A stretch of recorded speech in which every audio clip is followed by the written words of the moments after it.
when you and I were boys back in the Midwest, Right. governments, federal, state, and local, were only taking about 15 cents out of every dollar earned. Today, they're taking almost half of every dollar earned in the United States.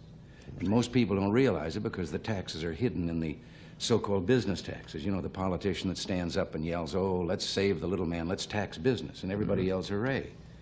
But they haven't figured out that every tax on business is just a part of the cost of production. And the customer winds up paying it when he buys the product. It's a hidden sales tax. There's 116 of them in the suit of clothes that each one of us is wearing. Right? Suppose a lot of economists have suggested, and I don't know that it'll ever come to be in this country, that if they closed all of the loopholes and corporations and maybe tax loopholes and even on the rich certain loopholes and made a percentage income and made a flat fee without all of the deductions, that the government might raise as much money as they do now. Oh, sure. And really, the loopholes, this has been overdone by the politicians, too. No.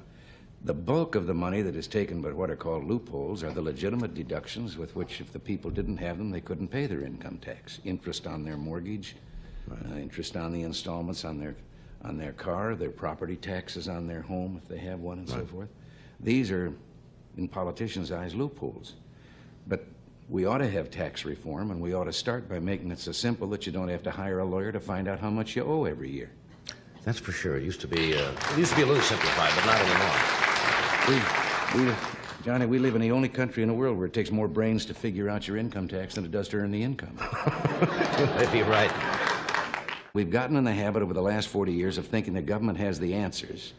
There's very little that government can do as efficiently and as economically as the people can do themselves. And if government would shut the doors and sneak away for about 3 weeks, we'd never miss them. Our biggest problem is that we have built a permanent structure of government, federal, state, and local. The permanent employees, and they've come to the place that they actually determine policy in this country more than does the Congress of the United States. Mm-hmm. There are 14.5 million public employees in the United States. That's quite a voting bloc. And the bureaus and agencies, now in Washington, I heard you talking earlier about some of the research programs. Mm-hmm. What would you say if I told you about a study in which this was called the demography of happiness? And in this study, the government found out that young people are happier than old people. And they found out that people that earn more are happier than people that earn less. And they found out that well people are happier than sick people. That's good. Well, that's not glad this to was know that. $249,000 to find out it's better to be rich, young, and healthy than old, poor, and sick. A poll was taken recently that found out that only 46% of the people in the poll could name their United States congressman. But what was worse, 86% of those who could name him couldn't tell you a single thing that he represented or stood for. They just knew that he represented the state. But he was a congressman, but what's he doing while he's up there? And the same is true at the local levels of government and all the rest. But so you're saying people really have to take an active interest, and you have to have citizen action groups locally and let them know. See, the special interest center. groups. Now, the special interest groups aren't, as everyone thought, big, powerful business interests or something that are going to persuade government to do things. As a matter of fact, I don't know anyone with less influence today in government than business. They're just a convenient whipping boy.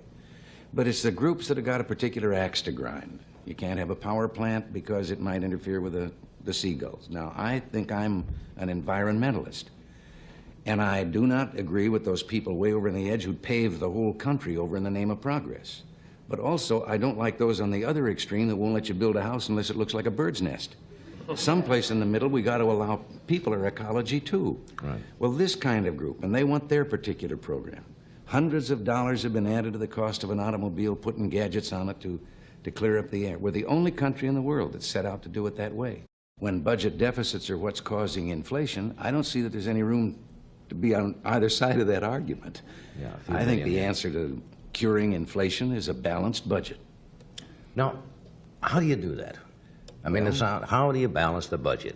Well, balancing the budget is like protecting You don't spend more than you take in, right? No, it's like protecting your virtue. You have to learn to say no.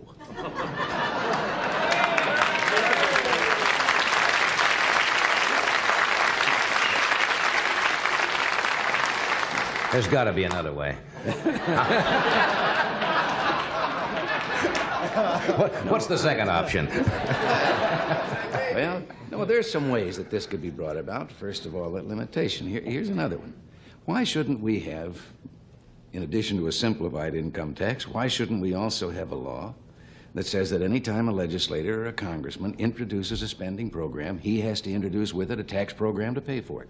Then let the people find out. There was a woman that, from a financial firm that was back at the President's Economic Council, and her words weren't quoted. Everybody else's words got in the paper, all the Hellers and the Galbraiths and all the so-called economists. And I have a degree in economics, so I can say this. I think an economist is someone who has a Phi Beta Kappa key on one end of his watch chain and no watch on the other. This woman said that you go to the polls and you ask the people, do they want some social service, some program that government can give? And the people in the polls are apt to read and say, hey, that sounds good, yeah. Mm-hmm. But she says that isn't exactly accurate. She says put a $100 bill in each person's hand and then show them the program and say, now, isn't that a nice program? Do you want it? Give me the $100.